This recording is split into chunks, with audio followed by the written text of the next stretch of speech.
যেই সব কারণে আপনার ইতিকাফ ভঙ্গ হয়ে যাবে, ভেঙে যাবে। যারা ইতিকাফ থাকবেন তারা একটু মনোযোগ সহকারে শুনবেন। এক নাম্বার হচ্ছে জরুরতের কারণে মসজিদ থেকে বের হওয়া যায়, সেই সব ক্ষেত্রে বের হয়ে বাহিরে সেই জরুরত ছাড়াও একটু বেশি সময় অতিক্রম করা যাবে না। যেমন আপনার থেকে প্রস্রাব হাজত হয়েছে, বাথরুম হাজত হয়েছে, আপনি তার সমপরিমাণ বাইরে সময় দিবেন।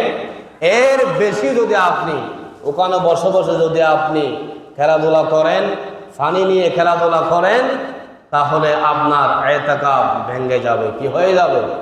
ভেঙে যাবে। জরুরত ছাড়ার পরে অতি দ্রুত মসজিদে প্রবেশ করতে হবে। কোথায়?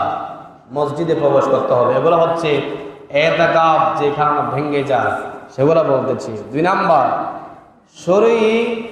জরুরত ছাড়া মসজিদ থেকে বের হলেই ইতিকাফ ভেঙে যাবে। ইসলাম আপনাকে যেগুলো পারমিশন দিয়েছে মসজিদ থেকে বের হওয়ার জন্য, এগুলার অতিক্রম করে যদি আপনি মসজিদ থেকে বের হয়ে যান, তাহলে আপনার ইতিকাফ কি হয়ে যাবে?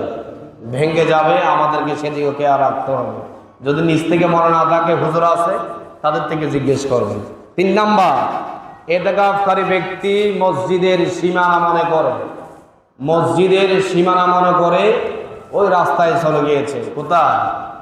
রাস্তায় চলে গিয়েছে। আপনার ইতিকাফও ভেঙে যাবে।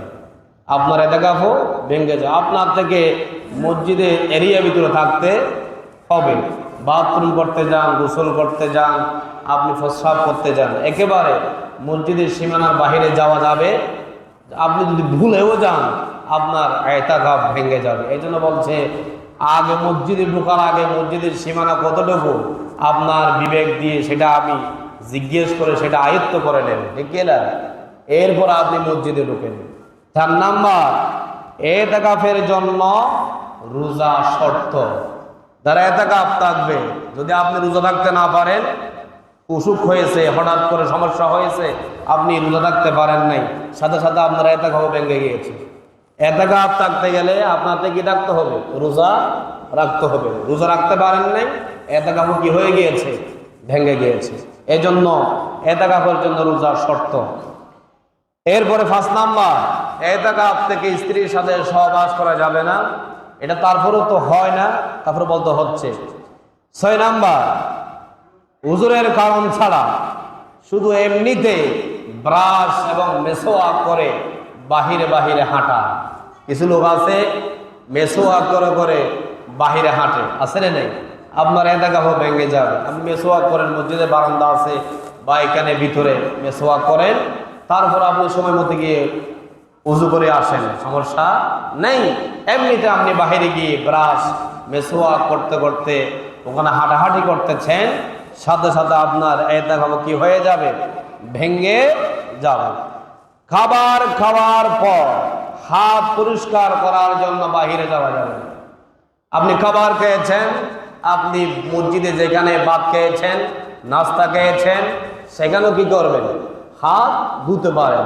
আপনি বাহিরে গিয়ে হাত ধুতে হবে তো তেমন কথা নয়। মগের মধ্যে পানি থাকলে তো আপনি এখানে হাত ধোয়ার ব্যবস্থা আছে।